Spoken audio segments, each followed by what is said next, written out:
¿Qué tal? ¿Cómo les va? Soy Tere Cavado y esto es Educación y Sociedad. Yo ya estoy con mis invitados y tengo dos invitados de lujo. Estoy con el doctor Daniel Francisco Martínez. Bienvenido a Educación y Sociedad, doctor. Usted es decano de la Facultad de Medicina de USAL, la Universidad de El Salvador, pero todos le decimos USAL. Y con el profesor y doctor Jorge Gori, usted es jefe de docencia e investigación del Hospital Alemán. Bienvenido al programa. Gracias, Ambos es la primera vez que vienen al programa. Así es, O así sea, es. todo un honor. Bueno, cuéntenle a la audiencia este convenio que ustedes acaban de firmar, donde, a ver si lo digo bien, o sea, donde el Hospital Alemán, con este convenio con con la Facultad de Medicina de la Universidad de El Salvador, pasa a ser un hospital universitario. ¿Correcto lo que digo? Díganme que sí. Así es, Tere. Sí. Es muy correcto lo que has dicho. Nosotros tenemos una relación con el Hospital Alemán, con un convenio marco desde el año 2001. Teníamos intercambio académico con alumnos que han ido de medicina, sobre todo a rotar por carreras de la carrera de medicina en sexto año, y alguna actividad más académica que podíamos tener vínculos entre ambas instituciones. El intercambio era académico general, pero en el año ya de 2011 comenzamos a tener mayor fluidez asociándonos con enfermería y haciendo en la Escuela de Enfermería sede Hospital Alemán la carrera de enfermería. Y ahora, en el año 2021, el 3 de agosto del 2021, firmamos el convenio de hospital universitario. Ya eso la cosa cambia radicalmente, como decíamos entre nosotros hace un rato. El hospital va a tener, como la universidad tiene tres grandes cosas para hacer, que es la docencia, la investigación y la extensión.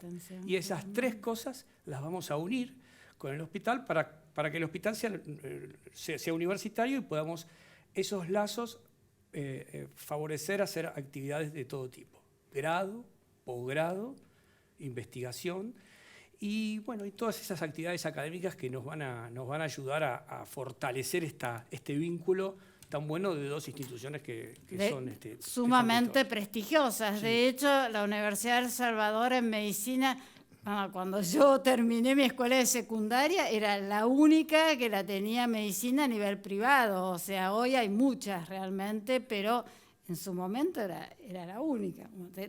Deschavé mi edad más o menos. O sea, bueno, doctor, y cuéntele al público qué implica para un hospital que aparte está creciendo muchísimo. Están haciendo un edificio muy importante. Sí, claro que sí. Cuéntelo usted, por favor. No es que nos cruzamos Hospital Alemán y la USAL por la calle y dijimos, vamos a hacer un hospital universitario. No, no fue así. Por algo se juntó la USAL y la universidad. Digo la USAL y el Hospital Alemán. El Hospital Alemán tiene 150 años de atención médica. Es un hospital de tradición dentro de nuestra comunidad. Y hace unos 35, un poco más, tuvo actividad docente médica, con residencias, por residencias, alumnos de distintas facultades. Cuando yo lo fui a ver a Daniel hace unos 4 años, sí, más o menos, con la idea de consolidar lo que estábamos diciendo, nos juntamos porque tenemos la misma filosofía de conducta. Y eso es trascendente. No se pueden tener dos filosofías y hacer un hospital universitario. Claramente. Vos sabés, Teresa, que yo siempre digo que la medicina, con ética, con moral, es la profesión más extraordinaria del mundo. Ahora, sin ética y sin moral, es la peor que puede existir. Sí, claramente. Para juntarse tenemos que tener principios éticos, no religiosos, éticos y morales en común, ¿sí? En lo cual nos hagan seguir una línea en todo lo que sea educación. Y bueno, el Hospital Alemán aporta una parte de esa educación y la universidad, por supuesto, que otra. Y forman una nueva unidad que es el Hospital Universitario. No es que el Hospital Alemán se transforma en universitario. No. El Hospital Alemán, junto con la Universidad de El Salvador, hacen ese hospital universitario. Usted habló recién de la carrera de enfermería, ¿no? Yo hace muchos años que hago este programa y sé que hay un faltante muy grande de profesionales en el rubro. ¿Sigue pasando eso? ¿Y cómo se maneja con el hospital?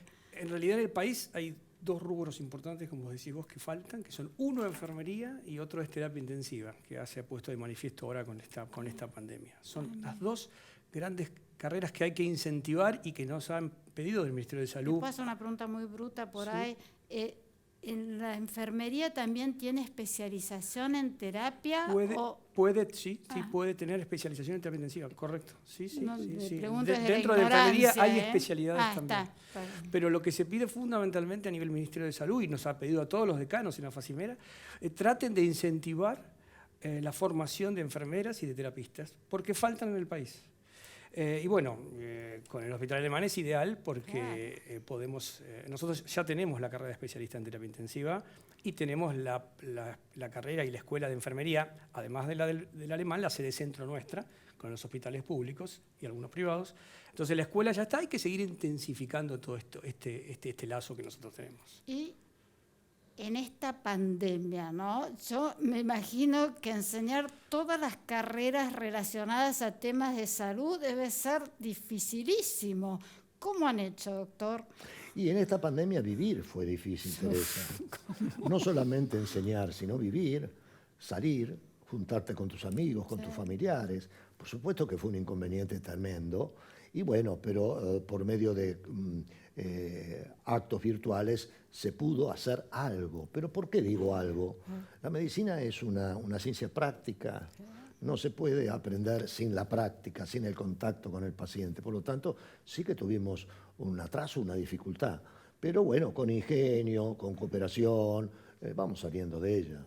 Se pudo, o sea, los chicos no han quedado sin poder continuar los estudios, se han podido seguir, porque a ver, hablando de enfermería es mucha práctica, o sea, kinesiología, Sí, quiero correcto. creer que también, o sea, y aparte supongo, doctor, que el hospital estaba desbordado de Claro, pacientes, por supuesto, claramente. sí. Por eso le pregunto, ¿cómo se ha manejado?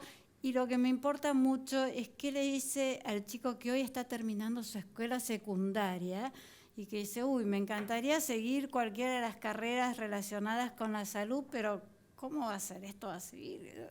Creo que está claro lo que Sí, le es un digo. problema, Teresa, pero es un problema real, es un problema. Imagínate vos que en plena pandemia no podían entrar alumnos al hospital, no podían entrar ni los médicos al hospital, eran nada más que los específicos para determinadas funciones. Por lo tanto, si bien hubo una continuidad, hubo un inconveniente y un atraso, eso es lógico. Sí, claramente. Y aparte, o sea, yo me imagino que los más perjudicados fueron los que ingresaron en los primeros años y los que estaban por recibirse. Porque También. ¿cómo se hizo el Exactamente. internado rotatorio? Los ¿Cómo han hecho los de los últimos años de la carrera? Fue un invento sobre tratar de generarles espacios virtuales y escenarios de simulación virtuales ese año, de sexto año del año pasado, fue tremendo, fue muy complejo, y con algunos sistemas de intercambio a nivel virtual, con talleres y con clases teóricas a su vez, sumando a lo que ya aprendieron. Realmente fue muy, muy complejo. Ahora nosotros en el verano pudimos tener más posibilidad de ir a los hospitales, después se volvió a cerrar con la segunda ola y en cierta manera algo a los hospitales pudieron ir. Pero como decíamos antes, nos dejaba el ministro ir a los hospitales, nos decían ok, el Ministerio de Educación, y después el hospital no quería que vayan alumnos. Claro, porque porque dependen de llevan el educación y COVID de a los salud, enfermos claro. no COVID. Claro. Entonces a mi sala no entra nadie porque me va a contagiar a mis pacientes que no tienen COVID y están internados. Doctor, lo que pasa es que son todas carreras que necesitan matrícula. O sea que si vos no te pudiste recibir, no te podés matricular, no podés trabajar.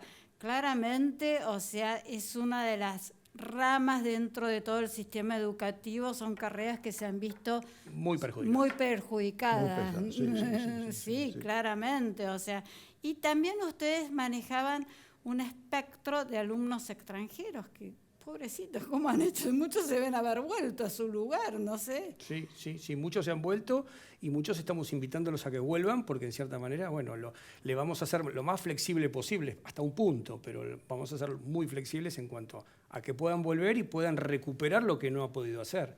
En la parte práctica va a haber que hacer algo muy intensivo, pero bueno. Doctor, y ahora le pregunto, usted es ginecólogo, es cirujano, corríjame si lo que digo me estoy equivocando en algo, y es aparte especialista en oncología, ¿no? ¿Cómo es el tema? Yo me recibo, después hago clínica general para ser cirujano. ¿Cuántos años es para ser ginecólogo? Me das un pie bárbaro, Teresa, para explicarte lo que pensamos hacer a partir de ahora, pero hay que construirlo, lo que te voy a decir. Un estudiante va a la USAL, estudia medicina y se recibe. Y después dice, bueno, yo quiero hacer ginecología. Y tiene que anotarse en una residencia. El examen de residencia es general. Es general, sí. Muy difícil. Pero te anotas también en las residencias del alemán. Si estás dentro de los primerísimos puestos, tenés opción de entrar. Pero dentro de los primerísimos puestos. Bueno, una vez que entras, haces tu residencia. Pero además de tu residencia, podés hacer lo que se llama el curso de especialista universitario, que se hace entre la USAL y el Hospital Alemán. Entonces, haces ese curso y terminás siendo especialista en ginecología. ¿Sí? Mientras curso la residencia. Pero además vas a tener un grupo específico dentro de la USAL y el Alemán que les va a enseñar a los muchachos jóvenes dentro de la residencia cómo tienen que hacer para ser profesores universitarios. Que es muy importante. Muy importante. No es lo mismo saber de una disciplina que saber enseñarla o saber comunicarla, ¿no? Facilitando esa carrera de profesor universitario y además también de doctor en medicina. O sea que, fíjate vos, sos estudiante, después sos residente, siempre y cuando tengas la capacidad para hacerlo, por siempre supuesto. Que apruebes, que es un examen muy difícil. Después terminás tu residencia y sos especialista, estás haciendo la carrera docente o la terminaste, y estás haciendo el doctorado o lo terminaste. O sea, residente, especialista, doctor, no existe en el país. Todo. Todo, realmente son muchos años de esto. Bueno, sí. Hoy creo que estamos en la era de que tenés que estudiar toda tu vida, realmente. O sea, creo que no te podés quedar. Chicos, ¿me queda tiempo? ¿Cuánto tiempo me queda? Porque le quiero dar a los dos doctores un minuto para que le den un mensaje a todo aquel que está por ingresar a la universidad. Que para mí es un privilegiado poder hacer una carrera de grado en un país como este, donde hay tantos chicos que ni siquiera tienen finalizada su escuela. Es un privilegio. Si tienes la dicha de poder estudiar, estudia, abrázate a los libros, pero tiene un minuto a cada uno, le doy. Sí, le digo que sí, que vengan a estudiar, que es el futuro del país, el estudio, en estos tiempos que a veces la educación está tan devaluada, digámoslo así. Por eso sumo esta unión y nosotros apostamos a algo tan lindo que es que esta unión con el hospital. Estamos apostando a la educación. Así que los invito a estudiar. A nosotros nos gusta la salud, así que estudien medicina, que estudien ciencias de la salud, que son carreras tan lindas, enfermería. Hay muchas carreras de salud muy lindas. Le digo al estudiante o al graduado, yo tengo un hijo que está por graduarse dentro de poquito, tienen que estudiar, se lo transmito a sus compañeros, hay que estudiar. Es el futuro de nuestro país. Sí, aparte es muy lindo saber, doctor, por favor. Sí, yo a los jóvenes siempre les digo más o menos lo mismo, y hoy me voy a repetir. Lo que tienen que buscar es la pasión que tienen. Aquel que tiene pasión, pero pasión no es una palabra, es una dedicación absoluta a aquello que querés hacer, estás condenado al éxito. Entonces busca tu pasión y tendrás éxito siempre. Con esto nos vamos a un corte. La verdad ha sido un lujo tenernos en el programa. Estoy muy contenta y espero que vuelvan. Muchas gracias. Igual nosotros. Gracias. Ustedes no se vayan, que el programa sigue.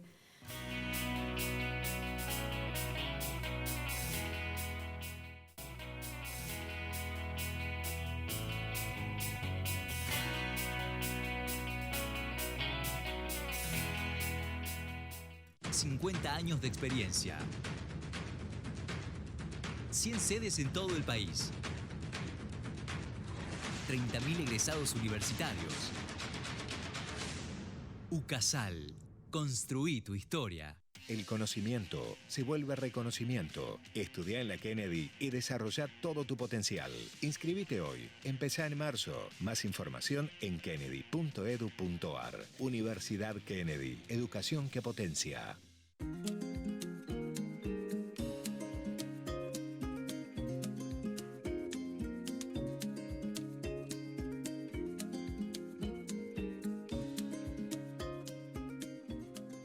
Universidad de Concepción del Uruguay.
Bueno, y ahora estoy con el licenciado Mauricio Vázquez. ¿Qué tal, Mauricio? ¿Cómo estás vos? Bueno, vos tenés 2 consultoras, sos director y fundador de Mentor Público y de Arvance, ¿está bien dicho? Ambas. Bueno, y aparte trabajaste mucho en el Ministerio de Educación de la Ciudad de Buenos Aires, sos profesor de varias universidades, pero mi tema es tu mirada. Vos has trabajado en la gestión estatal y en la gestión privada. El tema que a mí me preocupa muchísimo es en el medio de esta pandemia. Todos sabemos muy bien que muchas familias han caído a la línea de pobreza. Si mandaban sus hijos a una escuela privada, hoy por ahí no la pueden seguir pagando el año que viene o ya este año. ¿Está el sector público en condiciones de cobijar a todos esos chicos y a la familia? Porque el tema del colegio de los chicos es un problema familiar. Es una pregunta muy amplia. Déjame decir primero que esa línea que muchas veces desde el mundo profano, digamos, de la educación se tiene sobre privado y público, en los últimos años se ha ido difuminando muchísimo. La verdad. Muchísimas escuelas que uno podría considerar privadas reciben subvención y cobijan a personas muy humildes, ¿no?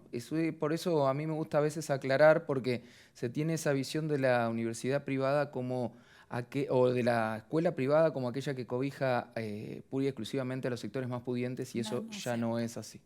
Lo que sí es cierto también, como bien decías vos, que esta enorme crisis económica seguramente va a hacer optar a muchos padres por incluso en esas escuelas subvencionadas pasarse al sector público.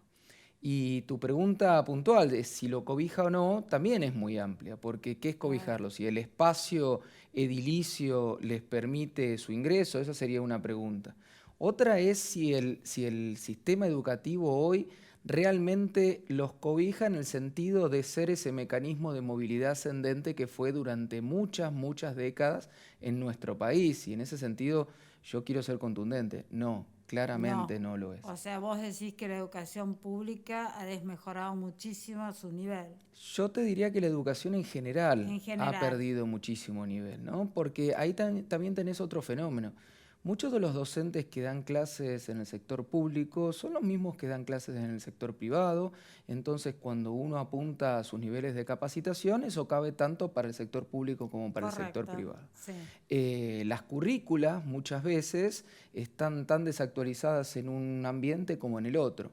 Vos decías recién, y esto tal vez es un poco polémico, pero a mí me gusta ir a las cuestiones de fondo. Vos decías que la escuela está íntimamente relacionada con el seno familiar, sin lugar a duda. La cuestión ahí es que muchas veces la escuela no es ese espacio de capacitación que se considera desde el punto de vista teórico, sino es un lugar donde las familias dejan a sus hijos porque necesitan salir a trabajar, ¿no? Por eso el impacto que tiene un paro, cuando se suceden los paros, no es solamente en el hecho de perder días de clase, como a veces dicen los políticos. No, te descompagina toda tu estructura Sin lugar a familiar, o duda. sea, no tenés con quién dejar los chicos porque hoy mamá y papá trabajan y las abuelas también trabajamos. Yo soy abuela y yo trabajo, o sea que realmente se complica mucho, perdón, te interrumpí. No, y vos fíjate que desde ese punto de vista a veces lo que sucede es que la función esencial de la escuela, que es la de educar, o si se quiere capacitar, es una disquisición que si querés después podemos entrar, se pierden, porque muchas veces lo que las familias simplemente le piden a la escuela es que retenga X cantidad de horas a sus hijos. Y eso no es algo en lo que yo apunto a las familias en sí, sino al sistema educativo en general, ¿no? Porque pedirle a un padre o una madre que muchas veces pasa muchísimas horas por día trabajando con miles de problemas en un país como este, que también sean los rectores de la educación, es difícil y es un poco injusto, ¿no? No, es muy difícil, pero bueno, esta pandemia ha hecho que al estar todos en casa se dificultó mucho todo y aparte esta pandemia lo que ha marcado ha profundizado las diferencias. Sin no lugar sé a si duda. vos estás de acuerdo, pero digamos hoy si no tenés conectividad y si no tenés hasta un lugar físico donde poder estar tranquilo, porque en un lugar chico donde está mamá y papá trabajando y son muchos hermanos, o sea, es muy difícil, Mauricio. Bueno, por o sea, supuesto. A ver. Por supuesto. Y no es simplemente, y perdóname la interrupción, no es simplemente una cuestión tecnológica, como bien señalabas vos, también es una cuestión de apoyo de los padres, Claro. de espacio, de tiempo, de contención, de alimentación. Hay una íntima relación entre la nutrición de los niños y su desempeño escolar. Y vos fíjate, Tere, que muchas veces de esto no se habla. No, pero eso es básico. Un chiquito que no está bien, que está con hambre o que tiene los piecitos fríos, que se está muriendo, no puede asimilar lo que le están Por supuesto que no. enseñando. O sea, claramente. Y esa es en gran medida la tragedia que tenemos por delante. Porque muchas veces cuando se habla de la economía del país se tiene en cuenta, obviamente, aquellos fenómenos que son más llamativos, la inflación, la desocupación, la falta de creación de empleo, llevamos 11 años sin crear empleo, etc.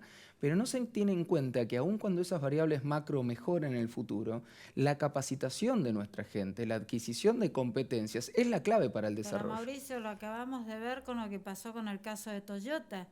O sea, que necesitaba emplear a 200 personas más y no encontró 200 chicos que estén capacitados como para trabajar en su empresa, lo cual a mí, por ejemplo, en lo personal me dio una profunda tristeza, porque una buena noticia, que es que una empresa tome personal en este momento, se vio opacada por lo que dijo el presidente realmente, el presidente de Toyota, ¿no? Hace muchos años que yo trabajo en consultoría pública, aparte de haber sido funcionario, y vos fíjate que se repite, cuando vos hablas con empresarios del sector, se repiten 2 o 3 cosas, ¿no? Una, obviamente, es la falta de acceso al crédito, que es una cuestión que se relaciona íntimamente con la economía y la macroeconomía. Pero también algo que se repite en los sectores industriales de toda la provincia de Buenos Aires, que es al menos la que yo conozco, pero puedo inferir que se repite en el resto del país, es la falta de personal técnico, la falta de personal capacitado. Quiere decir eso, como digo en algunas de mis charlas, que el problema de fondo es la enorme escisión, la enorme división y separación que tiene el sistema educativo en sus distintos niveles, abarcando incluso el universitario, con el sistema productivo. Y eso es una tragedia que en Argentina se fue incrementando año tras año. No, y que aparte, si no se corrige, esto va a ser cada vez peor, porque realmente, a ver, por empezar, la educación, y me están haciendo señas, es una inversión a largo plazo. Entonces yo creo que por eso no se le da la importancia que realmente tiene. O sea, no sé, queda un minuto, cerrá, vos un minuto, dale. No, bueno, yo creo que justamente el gran desafío de las familias hoy es comprender la enorme tragedia educativa que estamos viviendo y entender que con mandar los hijos a la escuela no basta y que deben exigir mucho más. No, y que sin educación ningún país es Ninguno. posible. Realmente con esto lo cerramos. Mauricio, un placer enorme. Vas Muchísimas a volver, gracias. o sea, Cuando vos quieras. programón, ¿no? Y a todos ustedes, muchísimas gracias por estar ahí. Nos vemos la semana que viene, si Dios quiere, acá en Educación y Sociedad. Buena semana para todos.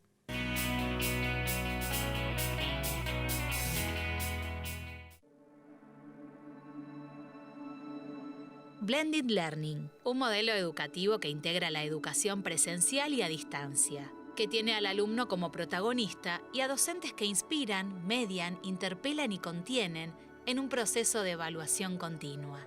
Una nueva forma de enseñar y aprender personalizada. Alumnos que estudian con libertad y contención profesional. Docentes que convierten la información en conocimiento. Videoclases temáticas, animaciones digitales, dramatizaciones, documentales, bibliografía digital, foros interactivos y tutorías presenciales y online. Telemática y educación. Con 30 años de experiencia educando a distancia, presenta su modelo Blended Learning. La educación del futuro ya llegó.